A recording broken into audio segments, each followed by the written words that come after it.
সহকর্মীবৃন্দ, আসসালামু আলাইকুম। আমি বাংলাদেশ সরকারি কর্মচারী দাবি আদায় ঐক্য পরিষদের সদস্য সচিব। আপনাদেরকে ব্যর্থহীনভাবে বলতে চাই, আজকে বিভিন্ন সামাজিক যোগাযোগ মাধ্যমে একটি প্রেস রিলিজ ঘুরে বেড়াচ্ছে। এই প্রেস রিলিজে 20টি পয়েন্ট দিয়ে নির্বাচনকে বানচালের কথা বলা হয়েছে এবং সকল অফিস আদালতে শাটডাউন এবং তালা লাগানোর কথা বলা হয়েছে।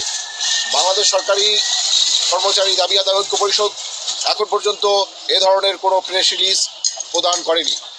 বাংলাদেশ সরকারি কর্মচারী দাবি আদায় ঐক্য পরিষদের যে আন্দোলন, সে আন্দোলন হচ্ছে শুধুমাত্র ক্ষুধা নিবারণের জন্য পে স্কেলের আন্দোলন। এই আন্দোলনের সাথে নির্বাচনের কোনো সম্পর্ক নেই।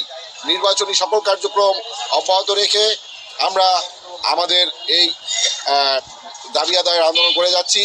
আপনারা এ ধরনের ফেক প্রেস রিলিজে বিভ্রান্ত হবেন না এবং নির্বাচনী কোনো কার্যক্রম বাধাগ্রস্ত করার চেষ্টা করবেন না। যারা এ ধরনের কার্যক্রম করবেন তারা নিজ দায়িত্বে করবেন, এর কোনো দায়িত্ব বাংলাদেশ সরকারি কর্মচারী দাবি আদায় ঐক্য পরিষদ নেবে না।